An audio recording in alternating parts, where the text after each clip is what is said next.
Making headlines, President and First Lady embark on a significant journey to Saudi Arabia. President asserts the importance of fostering a generation that adheres to Islamic principles, possesses a profound sense of national pride and prioritizes the interests of the nation.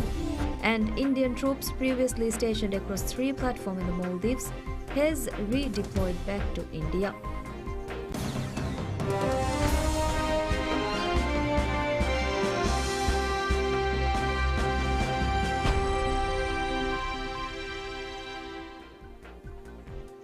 Bismillahirrahmanirrahim. Assalamu alaikum. Welcome to PSM News in English with me, Hafiz Sattar. And now the news in detail. Before we start the news, I would like to remind you all to stay safe. There's been a rise in chikungunya and mosquito-borne diseases in some areas. Take precautions to protect yourself.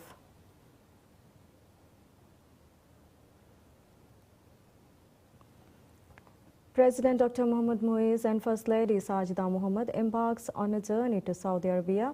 Graciously invited is a special guest of honor by King Salman bin Abdulaziz to undertake the sacred Umrah pilgrimage. Accompanying them on this spiritual journey were esteemed officials, including Minister of Islamic Affairs Dr. Muhammad Shaheen Ali Saeed, Senior Imam at the Islamic Center Sheikh Muhammad Latif, Chief of Staff at the President's Office Abdullah Fayyaz, Minister at the President's Office for Presidential Affairs Ali Arif, and Minister at the President's Office Abdullah Nasir. Their travel arrangements were graciously facilitated by the Saudi government, extending to the provision of private jet transportation. President Dr. Mohammad Muiz asserts the importance of fostering a generation that adheres to Islamic principles, possesses a profound sense of national pride, and prioritizes the interest of the nation. The President underscored that this duty rests upon every individual in the society. Commemorating Children's Day, President Dr. Muiz recalled several international treaties signed by the Maldives aiming to safeguard the rights of children. The President further highlighted the various amendments brought to the law, the establishment of a number of administrative bodies, and numerous initiatives and measures implemented, all of which to ensure great opportunities for children while ensuring their protection. In his address, President Dr. Muiz stressed the significance of protecting children and shaping their behavior to uphold good morals and values while instilling a love for Islamic principles and patriotism. The President stated that this was a major religious and national responsibility for every individual. President Dr. Muiz urged parents to exert their maximum efforts to support their children in overcoming their insecurities and navigating through the challenges they face, irrespective of the evolving times. The President additionally affirmed the commitment of the administration to assist parents and guardians in all situations. Conveying the hearty felicitations celebrating the Children's Day, President Dr. Muiz expressed concerns and extended his deepest condolences to the innocent children of Palestine suffering. Furthermore, President Dr. Muiz advertised a book written by the well-renowned Maldivian author Muhammad Jamil Didi. Promoting the book, which was published in 1981, the President highlighted some important moral lessons that can be attained from the book. As such, he noted that people who treat all children equally with respect and love will undoubtedly feel peace and contented, recognizing that this is a lesson worth keeping in mind. Concluding the address, President Dr. Muiz stated that the future of the nation entirely depends on children, and the children of today are the bright hopes for the future and the betterment of the country. Indian troops previously stationed across 3 platforms in the Maldives have been redeployed back to India in accordance with President Dr. Mohammad Muiz's commitment to uphold Maldives' sovereignty. This was confirmed by spokesperson at the Indian Foreign Ministry, Randhir Jaiswal, in a statement to the media. Foreign newspapers have cited Jaiswal affirming the complete withdrawal of Indian troops from Maldives, now replaced by technical civilian personnel. President Dr. Muiz, upon assuming office in November, underscored the paramount importance of Maldives' sovereignty and pledged to withdraw all foreign troops. Collaborative efforts between the Maldivian and Indian administrations led to the successful withdrawal of militants, culminating in an agreement to complete the process by May 10th. Indian troops, primarily engaged in maintenance work, were strategically positioned across 3 regions in the Maldives. Throughout March and April, a systematic redeployment process saw these troops returning home. Presently, all militants from the 3rd platform have been withdrawn. During their tenure, Indian troops contributed to infrastructure maintenance, leveraging helicopters and other resources generously provided by the Indian administration to the Maldives.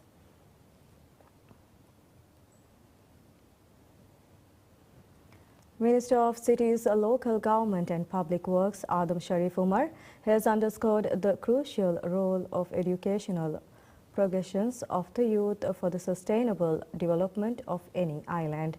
These remarks were shared speaking to PSMNEWS following his visit to Tulustu in Kaf Atoll as part of his official tour to 4 islands in Malay Atoll. The centric aim of this tour was to attain in-depth information about the current circumstances and challenges faced by island councils. Minister Adam Sharif acknowledged Tulustu's significance within the atoll and expressed a commitment to substantially develop its services. He further noted ongoing efforts to strengthen councils with appeals for access to natural resources to bolster their financial autonomy. Plans are currently underway to facilitate this provision through collaboration with relevant ministries. Highlighting President Dr. Mohammad Muizzu's pledged developmental initiatives, Minister Adam Sharif expressed optimism among residents for future government endeavours. He also emphasized the importance of expanding health services in Tulustu, which was once regarded as an educational hub in the Maldives. Additionally, Minister expressed hope for Tulustu's revitalization through future progressions, reaffirming the ministry's commitment to facilitating changes within President Dr. Muizzu's presidential tenure.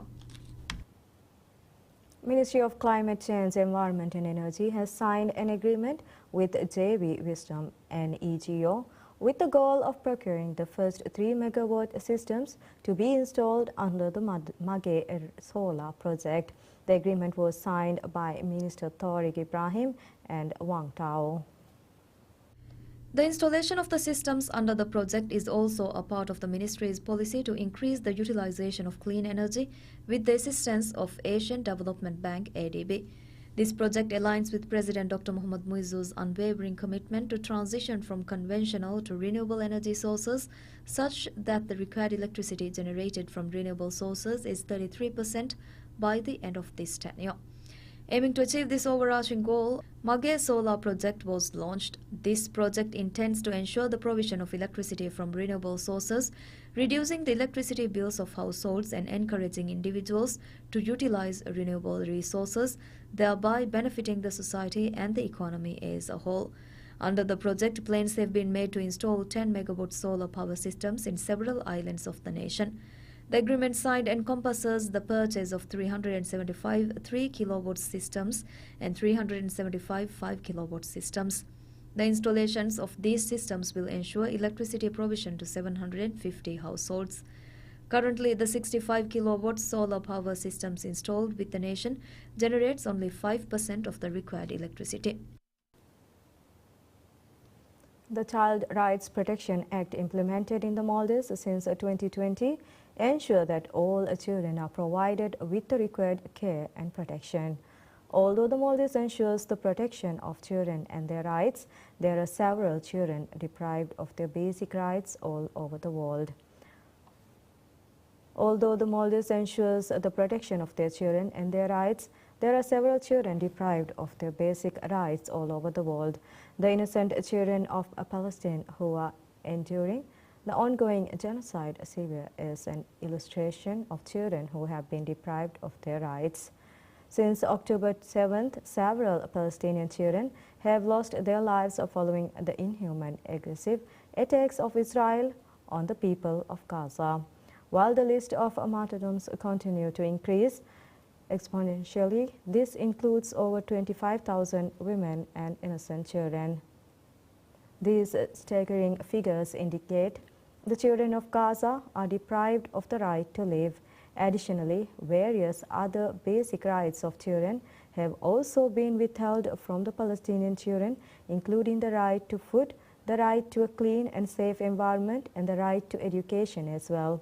Efforts are underway by numerous organizations and individuals providing them humanitarian aid to ensure the children of Palestine receive the rights they deserve. Observations indicate that although the Child Rights Protection Act has been implemented in the Maldives since 2020, the rights of children are still not fully protected. The latest statistics published by the Ministry of Social and Family Development stipulates that various cases of children have been submitted every month. These include several cases of sexual harassment and emotional abuse as well. While commemorating World Children's Day, it is important to give care, have compassion and ensure that the rights of the children are protected by the society.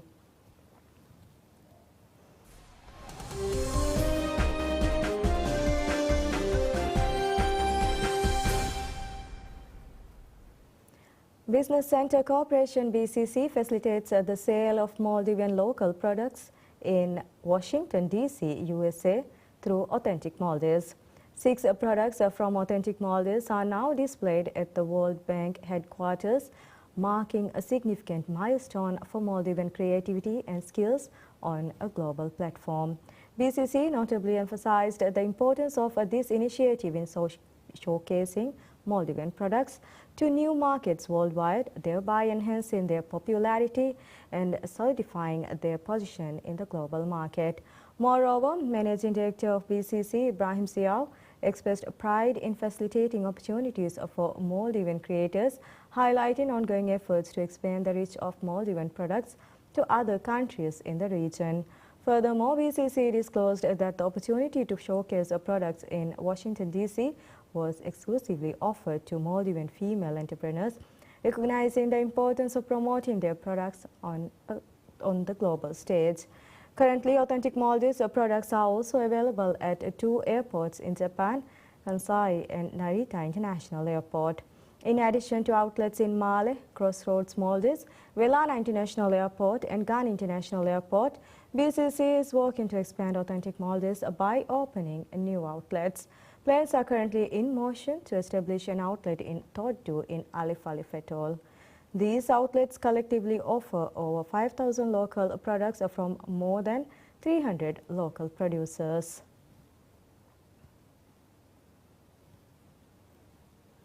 Business Center Corporation BCC has expressed its views and discussions with the National Creative Economic Council following the series of discussions and meetings held with individuals who are actively involved with inventive and indigenous works. In the meeting held with the National Creative Economic Council BCC, disclosed the pertinent information collected from the series of discussions, seeking methods in which the corporation can assist the individuals. BCC expressed its optimistic views, stating that this information and discussions will pave the way for additional business opportunities to individuals working in inventive and ingenious works while ensuring to facilitate them sustainably. Furthermore, discussions were also centered on the pertaining to the provision of the fund to such individuals as per the decision of the Cabinet. BCC affirmed that this initiative will assist numerous firms with the industry. BCC, under the Ministry of Economic Development and Trade, is dedicated to promote and enhance the productivity while implementing innovative approaches in the nation. The corporation reiterated its primary objective of increasing the productivity while creating a good environment required for the development and expansion of all the industries.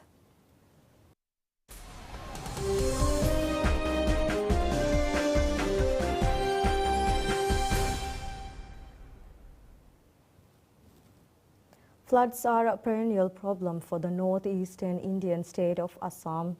With the onset of thunderstorms and heavy rains in some parts of the state, some houses on the Mohangat bank of Dirbag were gobbled up by the Brahmaputra River.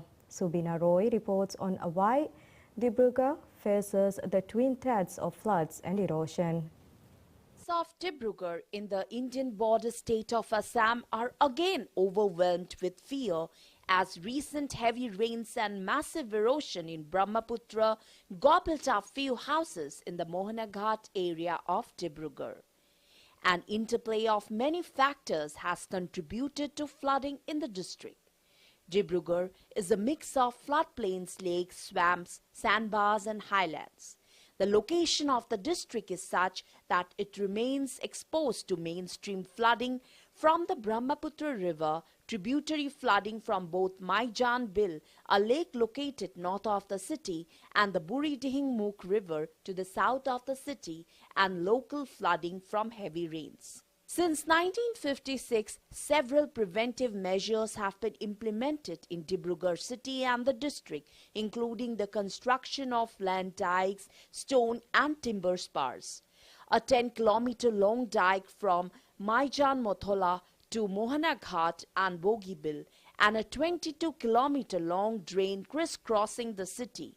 Recently, the Asian Development Bank has sanctioned monetary assistance for protection of the banks.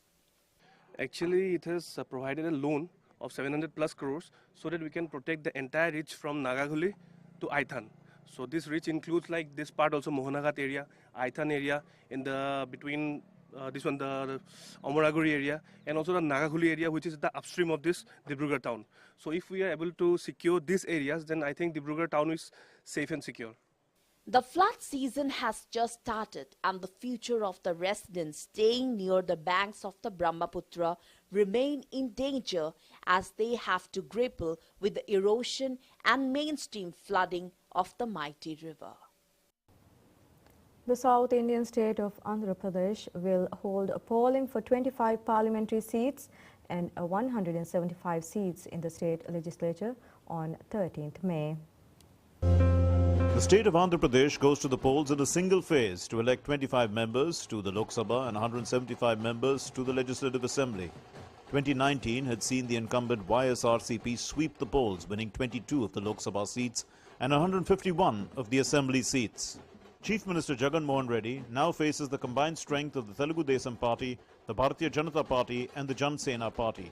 In the Lok Sabha, the NDA has a seat sharing of 17 to the TDP, 6 to the BJP and 2 to the JSP. The alliance has been campaigning hard in the state. Now it is a straight fight between the alliance, NDA and alliance, that is TDP, JSP and BJP, and YCP. In the outgoing assembly, the YSRCP had a huge majority of 151 seats, with nearly 50% of the vote share. The TDP, despite garnering nearly 40% vote share, were reduced to 23 seats, and the Jan Sena had one seat with just over 5.53% votes. The TDP is contesting 144 assembly seats, the JSP 21 and the BJP 10. The contest is being seen as evenly balanced between the YSRCP and NDA. After 2014, when there was a wave of Jagan, people started believing in him, saying that yeah, he would be a young man who would do something about it. 2019 Jagan wave just swept across the state. So people thought, let's give him an opportunity. The YSRCP is banking on the continued support of rural voters, where welfare schemes like senior citizens pension, a scheme to support mothers and another for socially and economically backward women seem to be a success. But in urban areas like Visakhapatnam, voters are looking at unemployment and the slow pace of development. What we feel is like we should get some development in our state or the country wide, and we even need jobs which we are not getting. Like there are jobs, but which are not reaching to us exactly, and the government should give the security and the standard of living should be improved for the people actually. इसका scheme बहुत अच्छा है जगन मोहन रेड्डी का, मगर the schemes are very good, but there are no companies, no jobs. A lot of youth is just sitting idle. खाली बैठा है, किसी को काम धंधा नहीं है. The value of vote cannot be calculated or sold with money, so it is evident how valuable it is. When the public sees this as a 50-50 contest, the impact of votes garnered by smaller parties impacts the fortunes of the two major players. Clearly, the fight in Kadapa, where the Congress party has put up the sitting CM's sister, is likely to eat into the YSRCP votes. But does it benefit the TDP? No, you can look at it in a different way. It could be like, anti-incumbency vote that Jagan had, instead of coming to TDP, might go to Congress. Okay.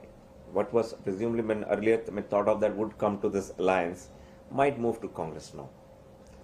So whether TDP would stand to gain or not is something to be watched.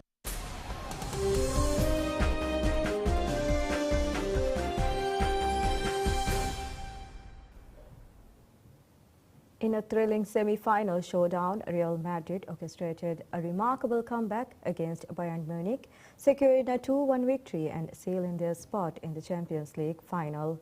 Manager Carlo Ancelotti hailed the victory as something magical, attributing it to the unwavering support of fans, the electrifying atmosphere at the Santiago Bernabeu, and the relentless belief of the players. Substitute Joselo emerged as the hero of the night, netting 2 crucial goals to propel Real Madrid into their 6th Champions League final since the 2013-14 season. Ancelotti lauded Joselo's professionalism and contribution throughout the season, highlighting his resilience and commitment to the team's success. Brazilian sensation Vinicius Jr. showcased his brilliance once again, delivering a stellar performance that showcased his prowess on the European stage. Vinicius emphasized the team's collective spirit and selfless dedication, emphasizing that unity and sacrifice are the driving forces behind Real Madrid's success. Real Madrid sets their sights on history as they prepare to face Borussia Dortmund in the Champions League final at Wembley. With the opportunity to secure a record-extending 15th title, the team is fueled by determination and a relentless pursuit of excellence. Reflecting on the journey from humble beginnings in Brazil to the pinnacle of European football, Vinicius expressed immense pride in wearing the Real Madrid shirt and vowed to give his all for the team.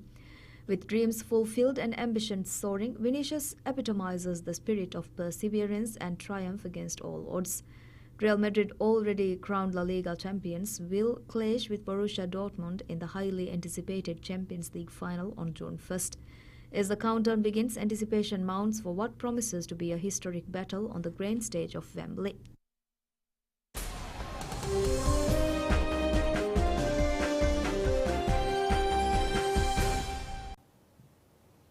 South Korea holds the world's largest drone light show with some 5,000 drones illuminating the night sky in Songdo on May 9th. Lately, the Korean drone makers focus on assorted commercial models. Over 5,000 drones light up the night sky over Songdo, Incheon. The drones perform an impressive dance against the vast empty space. Spectators drop their jaws in awe. A local drone company that set a new World Guinness record in the swarm drone category over the China demonstrated its technology for the first time in the opening ceremony of the 2024 Korea Drone Expo. Lately, the Korean drone makers focus on assorted commercial models. Towards the end of this year, drone delivery will be tested on 17 municipal islands and camping sites. Drones are already employed in land survey, construction, and even farming. The defense industry is also an area where drones grow more versatile in its usage. The global market for recreational drones is already dominated by Chinese drone makers armed with price competitiveness. But the market for commercial drones for specific tasks is still wide open. Korea also stands to benefit from the fact that the US increasingly tries to ban Chinese-made drones due to security concerns. Experts say that it is time to discuss such institutional measures as liability insurance or real name drone registration to keep pace with the growing drone industry. And that's all we have for this hour. Thank you for watching. Wish you all a very pleasant day ahead.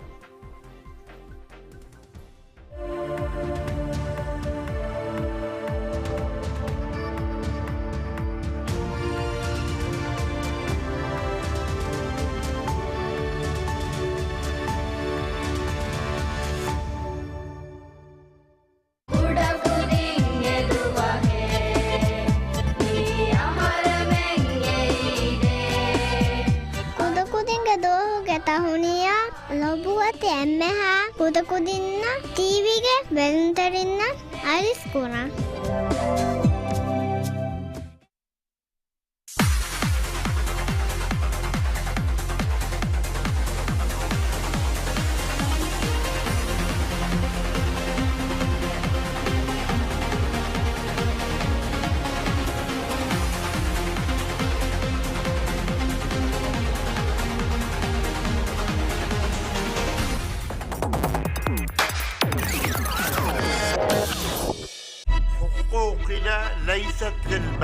and the resumption of commercial activity. Hafta ni megen dairo dunia ka mashrahu da eta coming gagande. Kalau tak ada kurang iki faharo iki gotak kitang arutan nere gitu.